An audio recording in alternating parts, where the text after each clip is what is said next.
Welcome to BRK special drive. నేను హిమోషా. డీటెయిల్స్కి వెళ్తే ఇది సాధారణ లొంగుబాటు కాదు. ఇది మావోయిస్టు ఉద్యమ చరిత్రలోనే ఒక సంచలన మలుపు. మావోయిస్టు పార్టీకే భారీ ఎదురు దెబ్బ తగిలింది. దేశవ్యాప్తంగా భద్రతా బలగాలకు సవాల్గా నిలిచిన మావోయిస్టు పార్టీ అగ్రనేతలు తెలంగాణ ఎస్ఐబి ఎదుట లొంగిపోయారు. కేంద్ర మావోయిస్టు పార్టీ సెక్రటరీగా ముఖ్యంగా ఉన్న దేవ్జీ, మావోయిస్టు పొలిటిక్ బ్యూరో సభ్యుడిగా ఉన్న మల్లా రాజ్రెడ్డి లొంగిపోవటం మావోయిస్టు సంస్థకు గుండెల్లో గుదిబండల మారింది. 2 రోజుల్లోనే ఈ ఇద్దరు మీడియా ముందుకు రానున్నారు. ఇది కేవలం లొంగిబాట లేదా మావోయిస్టు ఉద్యమానికి ఆరంభమైన ముగింప అనేది ఇప్పుడు దేశవ్యాప్తంగా చర్చకు మారింది. ఇక ఈ లొంగుబాటుతో గతంలో కేంద్ర ప్రభుత్వం చేసిన వ్యాఖ్యలు మళ్లీ తెరపైకి వచ్చాయి. వచ్చే ఏడాది మార్చి నాటికి మావోయిస్టులను పూర్తిగా అంతం చేస్తాం అని కేంద్రం చేసిన కామెంట్స్ ఇప్పుడు సోషల్ మీడియాలో వైరల్ అవుతున్నాయి. అప్పుడు మాటలుగా అనిపించిన ప్రకటనలు ఇప్పుడు కార్యరూపం దాలుస్తున్నాయా అనే ప్రశ్నలు వినిపిస్తున్నాయి.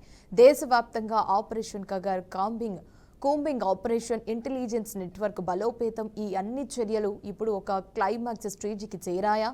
అంటే దేవ్జీ లాంటి అగ్రనేత లొంగుబాటు మావోయిస్టు క్యాడర్లో భయాన్ని, అయోమయాన్ని సృష్టిస్తున్నది భద్రతా వర్గాల అంచనా. ఇది మొదటిదేనా లేదా మరికొందరు అగ్రనేతల లొంగుబాటుకి ఇది సంకేతమా అనే చర్చ ఇప్పుడు ఊపందుకుంది. మావోయిస్టు ఉద్యమం ఒకప్పుడు అటవీ ప్రాంతాల్లో అజేయ శక్తిలా కనిపించింది. కానీ నేడు అదే ఉద్యమం తన అగ్రనేతలను కోల్పోతూ చీలిక దశకు చేరిందా? దేవ్జీ, మల్లా రాజ్రెడ్డి లొంగుబాటు కేవలం చట్టపరమైన పరిణామమే కాదు, ఇది ఒక మానసిక యుద్ధంలో భద్రతా బలగాల విజయం కూడా. ఇప్పటికే క్యాడర్ తగ్గుదల, నిధుల కొరత, లోపలి విభేదాలు మావోయిస్టు పార్టీని లోపల నుంచే బలహీనపరుస్తున్నాయన్న వాదనలు కూడా ఉన్నాయి. ఈ లొంగుబాటు తర్వాత మావోయిస్టు ఉద్యమం కొనసాగుతుందా లేదా కేంద్రం చెప్పినట్లే మార్చి నాటికి ఇది పూర్తిగా అంతమవుతుందా? ఇది నిజంగా కగార్ క్లైమాక్స్నా లేక ఇంకా ఒక చివరి అధ్యయనం మిగిలే ఉందా అనేది ఇప్పుడు దేశ భద్రతా వర్గాలు, రాజకీయ వర్గాలు ఉత్కంఠగా ఎదురు చూస్తున్న ప్రశ్న. ఇక ఉద్యమ చరిత్రలోనే ఒక సంచలన మలుపు. అంటే మావోయిస్టు పార్టీకే భారీ ఎదురు దెబ్బ తగిలిందని మరికొందరు. దేశవ్యాప్తంగా భద్రతా బలగాలకు సవాల్గా నిలిచిన మావోయిస్టు పార్టీ అగ్రనేతలు తెలంగాణ ఎస్ఐబి ఎదుట లొంగిపోయారు. ఇక కేంద్ర మావోయిస్టు పార్టీ సెక్రటరీగా ఉన్న దేవ్జీ, మావోయిస్టు పోలీస్ బ్యూరో ముఖ్యంగా పొలిట్ బ్యూరో సభ్యుడిగా ఉన్న మల్లా రాజ్రెడ్డి లొంగిపోవడం మావోయిస్టు సంస్థకు గుండెల్లో గుదిబండలా మారింది. రైట్, ఇక ఇదే అంశానికి సంబంధించి మనతో మాట్లాడడానికి జూమ్ లైవ్ లో సిద్ధంగా ఉన్నారు కోటేశ్వరరావు అనలిస్ట్ గారు. నమస్కారం సార్. నమస్తే. Good afternoon sir. సార్ చెప్పండి, ఇప్పుడు మల్లా రాజిరెడ్డి లొంగిపోవడం కావచ్చు, అదేవిధంగా మావోయిస్టు సంస్థకు అంటే గుండెల్లో ఒక గుది బండలా మారిందని మనకైతే సమాచారం ఉంది. అంటే 2 రోజుల్లోనే ఈ ఇద్దరు మీడియా ముందుకు రానున్నారంటూ కూడా మనకైతే సమాచారం ఉంది సార్. అంటే ఇది కేవలం లొంగిబాటుగా తీసుకోవచ్చు అంటారా, లేదు అంటే గనక మావోయిస్టు ఉద్యమానికి ఆరంభమైన ముగింపుగా తీసుకోవచ్చు అంటారా?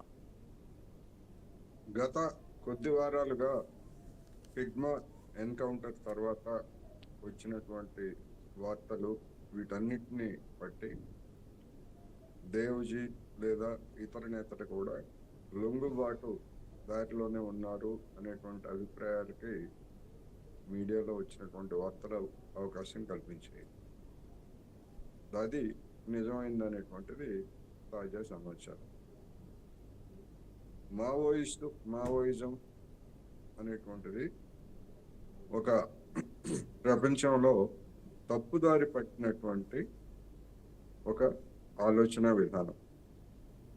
మావో ఆలోచన విధానం చైనాలో ఉన్నటువంటి పరిస్థితుల్లో ఆ రోజు చైనా కమ్యూనిస్ట్ పార్టీ మొత్తంగా అక్కడ ఉన్నటువంటి నిర్దిష్టమైన పరిస్థితులకు అనుగుణంగా ఆ ఆలోచన విధానంతో ముందుకు పోయి అక్కడ విప్లవాన్ని సాధించింది. ఒక దేశంలో జయప్రదమైనటువంటి విధానము లేదా ఆయా స్థానిక పరిస్థితులను బట్టి అనుసరించినటువంటి ఎత్తుగడలు ప్రతి దేశంలోనూ కూడా జయప్రదం కావాలనేటువంటిది ఏమీ లేదు. అయినా కానీ కొంతమంది మాది అదే ఆలోచన విధానం, అదే ఆచరణ అంటూ దాదాపు 6 దశాబ్దాల క్రితం ఈ అడవుల బాట పట్టి తుపాకీ బాట పట్టినటువంటి వాళ్ళు ఒక విధంగా ఆనాడే సైద్ధాంతికంగా ఒక విధంగా తప్పుదారి పెట్టారు. ఇప్పుడు భౌతికంగా కూడా లొంగుబాటు పట్టారు అనేటువంటిది ఒకటి సత్యం. రెండు అంశాలు ప్రధానంగా మనకి కనిపిస్తున్నాయి. సైద్ధాంతికంగా దివాళా కోరు ఈ విధానాన్ని అనుసరించినటువంటి వాళ్ళు ప్రపంచంలో ఎక్కడా సక్సెస్ కాలేదు. పక్కనే ఉన్నటువంటి నేపాల్లో ఇదే పేరుతోటి, మావోయిస్టుల పేరుతోటి ఉన్నటువంటి వాళ్ళు ఆయుధాలను ఎప్పుడో పక్కన పెట్టేసి ఎన్నికల్లో పోటీ చేశారు, లేదా అధికార పదవుల్ని అనుసరించారు. ప్రధానమంత్రి కూడా అయ్యారనేటువంటిది, ప్రచండ ప్రధానమంత్రి కూడా అయ్యాడు. అప్పుడే కనీసం భారతదేశంలో ఉన్నటువంటి వాళ్ళు కూడా ఆ గుణపాఠాలను తీసుకొని ఆ దారి వీడి ప్రజా ఉద్యమాల్లోకి, జనజీవన స్రవంతిలోకి వస్తారని అనేక మంది ఆశించారు. కానీ అది జరగలేదు. ఇప్పుడు ఎందుకు ఈ విధమైనటువంటి పరిస్థితి వచ్చింది అంటే, నా అభిప్రాయం ప్రకారం ఇటీవల గత కొద్ది సంవత్సరాలుగా దేశం అంతటా, ముఖ్యంగా ఈ మావోయిస్టుల ప్రభావం ఉన్నటువంటి ప్రాంతాల్లో పోలీసు ఏజెంట్లు వివిధ స్థాయిల్లో ఉన్నటువంటి కమిటీల్లోకి పోలీసు ఏజెంట్ల ప్రవేశం అనేటువంటిది ఒక ప్రధానమైనటువంటి లక్షణం. అందువలన వాళ్ళు ఇచ్చినటువంటి సమాచారంతో అనేక మంది నాయకుల్ని చంపేసి ఎన్కౌంటర్ల పేరుతోటి ప్రకటించినటువంటి సంగతి తెలిసిందే. ఇప్పుడు ఒక విధంగా చెప్పాలంటే ఎవరిని పక్క వాళ్ళని ఎవరిని కూడా నమ్మేటువంటి పరిస్థితిలో లేకుండా పోయింది. ముఖ్యంగా హిట్మా విజయవాడకి ఆరోగ్య సమస్యల మీద చికిత్సకు వచ్చినప్పుడు అతని గురించి సమాచారం ఇచ్చినటువంటి వాళ్ళు ఎవరు అనేటువంటిది ఇప్పటికీ ఒక రహస్యంగానే ఉండిపోయింది. అనుచరులే ఇచ్చారా, ఎవరిచ్చారు అనేటువంటిది ఒకటి. అందువలన ఎవరిని నమ్మలేనటువంటి పరిస్థితుల్లో ఈ ప్రాణాలు పోగొట్టుకోవడం కంటే లొంగుబాటు బెటర్ అనేటువంటి ఉద్దేశంతో చాలా మంది నేతలు ఈ విధంగా లొంగిపోతున్నారు అనేటువంటిది కనిపిస్తా ఉంది. అయితే ఇక్కడ మనం గమనించాల్సింది ఏంటంటే, అమిత్ షా గారు మార్చి 31లోగా మొత్తం మావోయిస్టులందరినీ ఏరేస్తాము అని చెప్పారు. సరే, ఇవాళ ప్రభుత్వానికి ఉన్నటువంటి ఆధునికమైనటువంటి సాయుధ సంపత్తి లేదా టెక్నాలజీ, ఆ మావోయిస్ట్ పార్టీలో పెద్ద ఎత్తున పోలీసు ఏజెంట్లను ప్రవేశపెట్టి వాళ్ళ యొక్క అనుపాలనలన్నీ కూడా తెలుసుకున్నారు కనుక అది పెద్ద కష్టమేం కాదు. అనేక దేశాల్లో జరిగింది, ఇక్కడ కూడా జరుగుతుంది. కానీ ఆ మావోయిస్టు ఉద్యమం తలెత్తడానికి కారణమైనటువంటి భౌతిక పరిస్థితులని మేము పరిష్కరిస్తాము మార్చి 31లోగా అని ఎక్కడ అమిత్ షా గారు చెప్పట్లేదు. ఏమిటది? గిరిజన ప్రాంతాల్లో గిరిజనుల మీద దాడులు, వారి మీద అత్యాచారాలు, వారి భూముల్ని లాక్కోవడం, ఈ విధమైనటువంటి దోపిడీ 60 ఏళ్ళ నాడు ఎట్లా ఉందో ఇప్పుడు కూడా అట్లాగే ఉన్నది. మరి దాన్ని, గిరిజనుల మీద జరుగుతున్నటువంటి దోపిడీని, అత్యాచారాలని, వాటిని మార్చి 31లోగా అంతం చేస్తామని చెప్పేసి అమిత్ షా గారు కానీ లేదా ఆయన బాట అనుసరించేటువంటి ప్రకటనలు చేస్తున్నటువంటి వాళ్ళు కానీ ఎందుకు మాట్లాడలేదు అనేటువంటిదే ఇవాళ ప్రధానమైనటువంటి ప్రశ్న. కోటేశ్వరరావు గారు, అంటే ఈ లొంగుబాటుతో గతంలో కూడా కేంద్ర ప్రభుత్వం చేసిన వ్యాఖ్యలు అంటే ఇప్పుడు మళ్ళీ తెరపైకి వచ్చినట్లు కూడా మనం తీసుకోవచ్చు. అంటే వచ్చే ఏడాది మార్చి నాటికి మావోయిస్టులను పూర్తిగా అంతం చేస్తామంటూ కూడా కేంద్రం చేసిన కామెంట్స్ ఇప్పుడు సోషల్ మీడియాలో వైరల్గా మారినట్లు కూడా మనకు తెలుస్తోంది. అంటే గతంలో చేసిన వ్యాఖ్యలు ఇప్పుడు తెర మీదకి రావడం అనేది ప్రతి ఒక్కరికి ఒక చర్చనీయాంశంగా మారిందన్న విషయం అందరికీ తెలిసింది. ఇప్పుడు దీన్ని ఏ విధంగా తీసుకొచ్చుంటారు? మరి వచ్చే ఏడాది కాదు, ఈ ఏడాది మార్చాయి. వచ్చే ఏడాది అనేటువంటిది 2025లో చేసినటువంటి ప్రకటన, ఇది 2026. ఈ సంవత్సరం మార్చి 31 నాటికి మేము అంతం చేస్తామని చెప్పారు. నేను అదే చెప్తున్నా, ఆ విధంగా అంతం చేయడానికి అనుకూలమైనటువంటి పరిస్థితులు భద్రతా దళాలది వాళ్ళ పైచేయిగా ఉంది. ఇన్ఫార్మర్ల వ్యవస్థ కావచ్చు, లేదా ఇతరత్ర లొంగిపోయినటువంటి వాళ్ళు, లేదా నైతికంగా దిగజారినటువంటి వాళ్ళు మావోయిస్టు ఉద్యమం పేరుతో ఉన్నందున అది పోలీసులకి అది అసాధ్యమైందేమీ కాదు. కానీ మార్చి 31లో తర్వాత ఇంకా గిరిజన ప్రాంతాల్లో కానీ లేకపోతే ఉద్యమాలు ఉండవా? ఖచ్చితంగా ఉంటాయి. ఎందుకంటే వాళ్ళ మీద జరుగుతున్నటువంటి దోపిడీని, దౌర్జన్యాలను, అత్యాచారాలను ప్రతిఘటించడానికి మావోయిస్టులు కాకపోతే మరొక పేరుతో ఉద్యమాలు వస్తాయి, లేదా మరొక సంస్థ గిరిజనుల తరఫున పోరాడటానికి ముందుకు వస్తుంది. అందుకని ఈ సమస్యను పరిష్కరించడం కాదు, అసలైనటువంటి సమస్య గిరిజనులు లేదా అటవీ ప్రాంతాల్లో ఉన్నటువంటి వాళ్ళ మీద సాగుతున్నటువంటి దోపిడీ, అటవీ సంపదను కొంతమందికి కట్టబెట్టడానికి చేస్తున్నటువంటి ప్రయత్నాలు, వీటికి ప్రతిఘటన రూపంలో వచ్చేటువంటి దాని గురించి ఎందుకని మాట్లాడటం లేదు అనేటువంటిది ప్రశ్న. అందువలన ప్రభుత్వం చేయొచ్చు, మార్చి 31 చేయొచ్చు, లేదా ఈలోగానే ఇప్పుడు దేవ్జీ మొత్తం అంటే మావోయిస్ట్ పార్టీ కేంద్ర కమిటీ కార్యదర్శిగా ఉన్నటువంటి వ్యక్తులు లొంగిపోయిన తర్వాత మిగిలినటువంటి వాళ్ళు ఎవరు ఉంటారు ఏమిటి అనేటువంటిది పెద్ద ప్రశ్న. అందుకని సమస్య అది కాదు. ఈ ఉద్యమం ముందుకు తెచ్చినటువంటి సమస్యలని ఏ విధంగా పరిష్కరిస్తారు, అది పరిష్కారం కాకపోతే ప్రతిఘటన అనేటువంటిది మరో రూపంలో అటవీ ప్రాంతాల్లో కావచ్చు, మైదాన ప్రాంతాల్లో కావచ్చు తలెత్తుతుంది. దాన్ని ఏ విధంగా చేస్తారు, దానికి ఏమన్నా రోడ్ మ్యాప్ ఏమన్నా అమిత్ షా గారు ప్రకటించారా అంటే ప్రకటించలేదు. అందుకని తర్వాత ఏం జరుగుతుంది అనేటువంటిది ఎప్పటి నుంచో చర్చలు జరుగుతున్నాయి. ఇప్పుడు ఈ రాబోయే రోజుల్లో ఈ చర్చలు మరింతగా ముందుకు పోతాయి. రైట్. కోటేశ్వరరావు గారు, అంటే ఈ ఆపరేషన్ కగార్ కావచ్చు, కూమింగ్ ఆపరేషన్స్, ఇంటెలిజెన్స్ నెట్వర్క్ బలోపేతం కావచ్చు, అంటే ఇన్ని చర్యలు ఇప్పుడు ఒక క్లైమాక్స్ స్టేజ్కి చేరినట్టు కూడా తీసుకోవచ్చు అంటారా? లేదు అంటే కనుక దేవ్జీ లాంటి అగ్రనేత లొంగుబాటు కావచ్చు, మావోయిస్ట్ క్యాడర్లో భయాన్ని అయితే ఇప్పుడు అయోమయంగా సృష్టిస్తున్నాయి అన్నది ఇప్పుడు భద్రతా వర్గాల మధ్య ఉన్న చర్చ. అంటే దీన్ని ఏ విధంగా తీసుకొచ్చి అంటారు మరి? ఖచ్చితంగా ఇప్పుడు నా అగ్రనాయకులు లొంగిపోతున్నారు.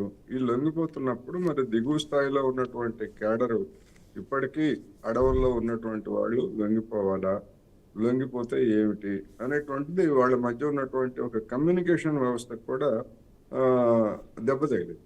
ఆ దెబ్బతగిలినటువంటి నేపథ్యంలో లొంగిపోతే ఏమిటి, లొంగిపోకపోతే ఏమిటి, ఒకవేళ లొంగకుండా ఏమి చేస్తాము అనేటువంటిది అంతర్మదనంలో వాళ్ళు ఉన్నారు. అది దానికి కన్ఫ్యూజనా లేకపోతే గందరగోళమా, పేరేదైనా పెట్టుకోవచ్చు మనం. కానీ ఒక దిశ దశ నిర్దేశం లేనటువంటి పరిస్థితుల్లో ఇవాళ మావోయిస్టు దళాలు ఉన్నాయనేటువంటిది మాత్రం స్పష్టం. అందువల్ల మిగిలినటువంటి వాళ్ళు కూడా మరి ఏం చేస్తారు ఏమిటి అనేటువంటిది అది వాళ్ళు నిర్ణయించుకోవాలి. జనజీవన స్రవంతిలోకి కలవచ్చి ఇక్కడ ఇప్పుడు జరుగుతున్నటువంటి ఉద్యమాల్లో, ప్రజాతంత్ర ఉద్యమాల్లో వాళ్ళు కూడా భాగస్వాములై వాళ్ళు ఏదైతే చెప్తున్నారో మేము గిరిజనుల కోసము లేకపోతే గిరిజనేతరుల ప్రజల కోసం వాళ్ళ మీద జరుగుతున్నటువంటి దోపిడీకి వ్యతిరేకం ఏదైతే చెప్తున్నారో ఆ ఉద్యమాల్లో ఇప్పుడు కూడా పాల్గొనవచ్చు. వాళ్ళకి దానికి ఏమీ ఆటంకాలు ఏమీ లేవు. కానీ ఇప్పటి వరకు లొంగిపోయినటువంటి వాళ్ళని చూస్తే ఆ విధంగా ఎక్కడ ఉద్యమాల్లో పాల్గొని కానీ లేదా ఉద్యమాలు నిర్మించి కానీ ప్రత్యామ్నాయమైనటువంటి ఉద్యమాలను ముందుకు తీసుకొచ్చినటువంటి వాళ్ళు మనకి ఎక్కడ కనపడరు. అందుకని ఏం జరుగుతుంది ఏమిటి అనేటువంటిది మనం రాబోయేటువంటి రోజుల్లో ఇప్పుడు ఇది అఫీషియల్ గా ప్రకటించిన తర్వాత దేవజీయన లేదా ఇంకా వివిధ రాష్ట్రాల్లో ఉన్నటువంటి నాయకులు ఎవరున్నారు ఏమిటి అనేటువంటిది ఒకటి. బీహార్లో మొత్తం చివరి మావోయిస్ట్ కూడా లొంగిపోయారు. మావోయిస్టు రహిత ప్రాంతంగా బీహార్ ఏర్పడిందని చెప్పేసి 2-3 రోజుల నుంచి మీడియాలో వార్తలు వస్తున్నాయి. అందువలన అలాంటి పరిణామాలు, అలాంటి రాష్ట్రాలు రాబోయే రోజుల్లో ఇంకా ఏముంటాయి, నిజంగా అది వాస్తవమేనా, ఆ బీహార్ గురించి వచ్చినటువంటి వార్తలు కూడా వాస్తవమేనా కాదా అనేటువంటిది కొద్ది రోజుల తర్వాత మావోయిస్టుల కదలికలు వాటిని బట్టి మనం నిర్ధారణకు రావాల్సి ఉంటుంది. కోటేశ్వరరావు గారు, అంటే ఈ మొత్తం మీదట మనం చూసుకుంటే ఇదంతా అంటే మొదటిదేనా, లేదు అంటే గనక ఇంకా మరికొందరు అగ్రనేతల లొంగుబాట్లకి ఇది సంకేతంగా తీసుకోవచ్చు అంటారా మరి దీన్ని? ఇంకా కొంతమంది ఉంటారు, వివిధ రాష్ట్రాల స్థాయిలో ఉన్నటువంటి వాళ్ళు కొంతమంది ఉంటారు, ఖచ్చితంగా ఉంటారు. ఎందుకంటే వీళ్ళు దేవజీ అనేటువంటి వాళ్ళు లేదా మల్లా రాజిరెడ్డి గారు లేకపోతే ఇంకోళ్ళు అని వీళ్ళందరూ కూడా అగ్రస్థానంలో ఉన్నటువంటి నాయకులు. మరి అది కాకుండా ఇంకా అనారోగ్యంతో ఇప్పటికీ అజ్ఞాతవాసంలోనే గడుపుతున్నటువంటి వాళ్ళు కూడా కొంతమంది ఉన్నారు. మరి వాళ్ళందరూ ఏం చేస్తారు, లేదా వాళ్ళని నమ్ముకుని రాష్ట్రాల్లో నాయకత్వ స్థానాల్లో ఉన్నటువంటి వాళ్ళు ఏం చేస్తారు, కానీ అనేక అంశాలు ఇంకా ఒక స్పష్టత రావాల్సి ఉంది. అప్పుడే అంతా అయిపోయింది అని చెప్పాల్సినటువంటి అవసరం లేదు. అది అలాగని చెప్పేసి ఇంకా ఇదేదో తర్వాత పుంజుకొని పెద్ద ఎత్తున మళ్ళా ఉద్యమిస్తారని చెప్పడానికి కూడా ఎలాంటి ఆధారాలు లేవు అనేది స్పష్టం. రైట్.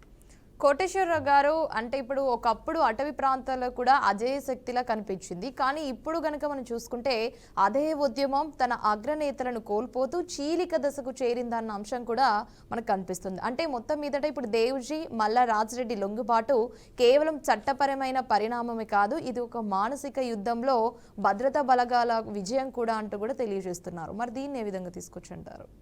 ఖచ్చితంగా భద్రతా దళాలు పైచేయి సాధించాయనేటువంటిది స్పష్టం. దానికి నిదర్శనమే ఈ లొంగుబాట్లు. గిరిజన ప్రాంతాల్లో ఉన్నటువంటి ఈ దోపిడీకి గురవుతున్నటువంటి జనాలు కావచ్చు, లేదా మైదాన ప్రాంతాల్లో దోపిడీకి గురవుతున్నటువంటి జనాల్లో కావచ్చు, ఆలోచన ధోరణిలో కూడా మార్పులు వచ్చాయనేది వాస్తవం. ఏమిటి ఆ మార్పులు అంటే, పోరాటాలు, ఆరాటాలు లేకపోతే ఇట్లాంటి వాటి ద్వారా కాకుండా అధికారంలో ఉన్నటువంటి వాళ్ళ ద్వారా వాళ్ళని మంచి చేసుకొని వాళ్ళతో పైరువీలు చేయించుకొని తమ సమస్యలను పరిష్కరించుకోవచ్చు అనేటువంటి భ్రమలకి ఆ అటవుల్లో ఉన్నటువంటి గిరిజనులు కావచ్చు, లేదా మైదానాల్లో ఉన్నటువంటి పేదలు కావచ్చు, ఇవన్నీ కూడా వస్తున్నాయి. దానికి నిదర్శనం ఏమిటంటే, అలాంటి పార్టీలకి, అది కాంగ్రెసా లేకపోతే బీఆర్ఎస్ఆ బీజేపీనా తెలుగుదేశం వైసీపీ పేరు ఏదైనా కావచ్చు, కానీ అలాంటి పార్టీలకి జనం ఓట్లేసి గెలిపిస్తున్నారు. అంటే దాని అర్థం ఏంటంటే వాళ్ళ మీద భ్రమలు పెరిగిపోయినాయి. వాళ్ళ మీద భ్రమలు పెరిగిపోయిన తర్వాత మావోయిస్టులు కావచ్చు, లేదా మరొక సాయుధ నెగ్లెక్ట్ బృందాలు ఏవైనా కావచ్చు, వాళ్ళ వెనకాల ఉండి పోలీసుల చేతుల్లో దెబ్బలు తిట్టడం ఎందుకు, ప్రాణాలు పోగొట్టుకోవడం ఎందుకు, పైరవీలు చేసుకొని లేకపోతే వాళ్ళని వీళ్ళని పట్టుకొని తమ సమస్యలను పరిష్కరించుకోవచ్చు అనేటువంటి భ్రమంలోకి పేద జనం వచ్చారు. అటువంటి భ్రమలు తొలగిన తర్వాత ఏం చేస్తారు అనేటువంటిది నేను చెప్పినటువంటిగా మళ్ళా ఆ భ్రమలు తొలగిన తర్వాత మళ్ళా ప్రతిఘటనకి పూనుకోవడం తప్ప వాళ్ళకి మరొక మార్గం లేదు.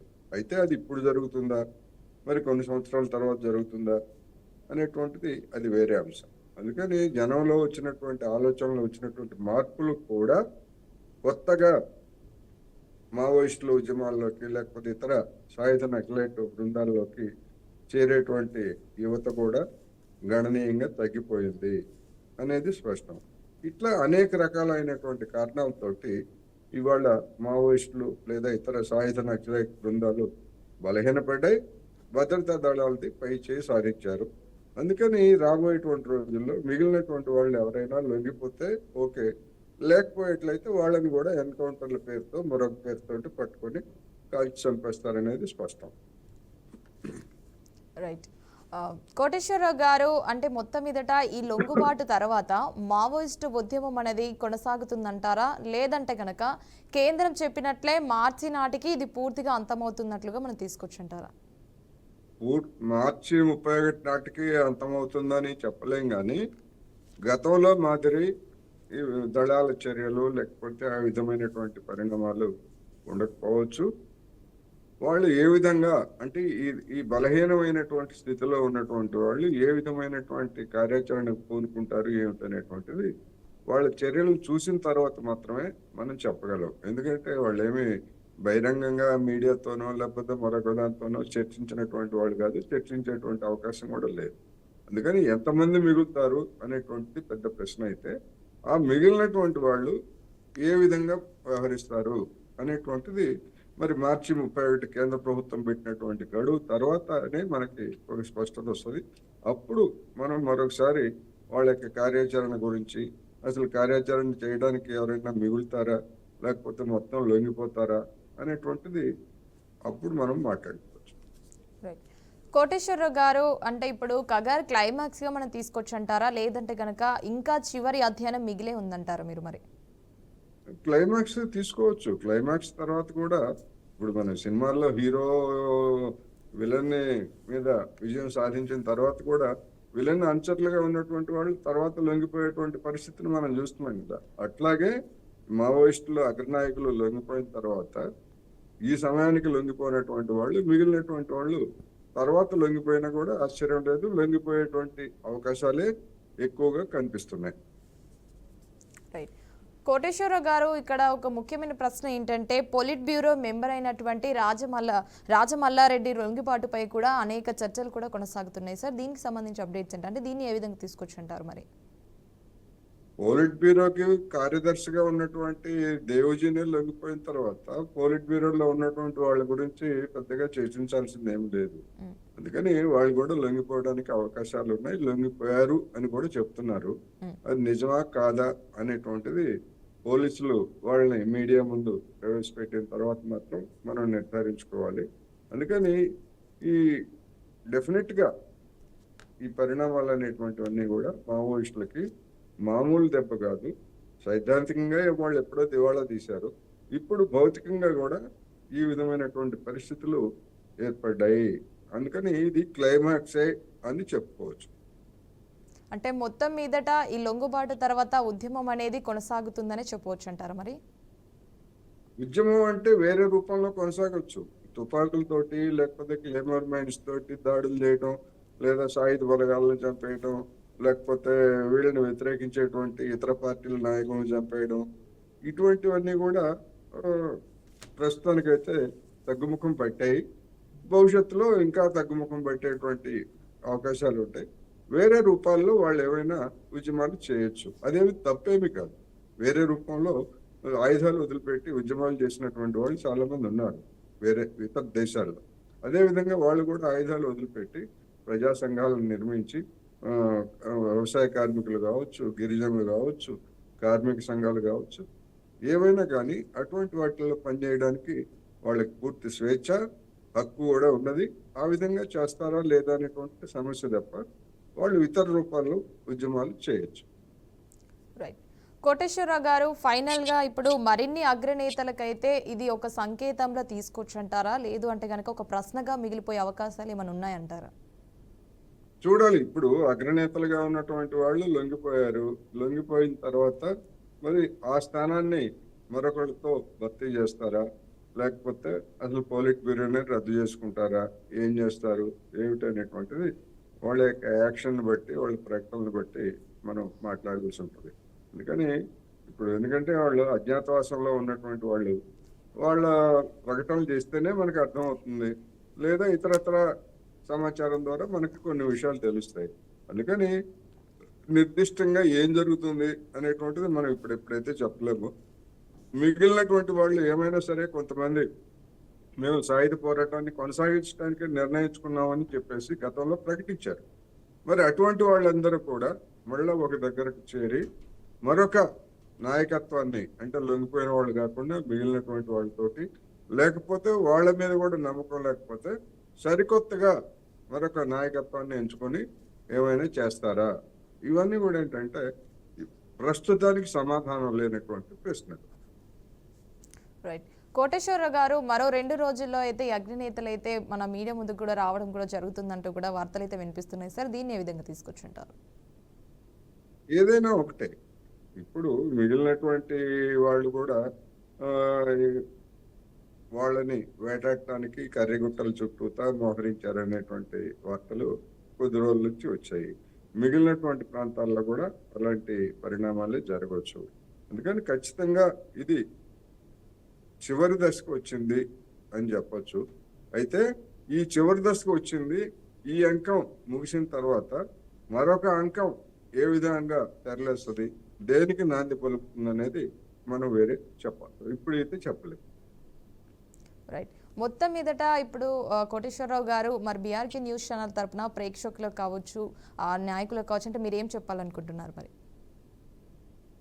విఫలమైనటువంటి సిద్ధాంతాన్ని పట్టుకొని వేలాడుతూ ప్రాణాలను పోగొట్టుకోవడం కంటే ప్రజా ఉద్యమాలు ప్రజా జీవితంలోకి వచ్చి ప్రజా ఉద్యమాలు నిర్మించండి, ప్రభుత్వ విధానాలను వ్యతిరేకించండి, ఎవరైతే బడుగు జీవులుగా ఉన్నారో వాళ్ళ తరఫున పోరాటం చేయండి అని మాత్రమే మనం చెప్పాలి. రైట్. కోటేశ్వరరావు గారు, థ్యాంక్ యూ అండి, ఈ డ్రైవ్లో పాల్గొన్నందుకు. Thank you sir. Thank you so much. ధన్యవాదాలు.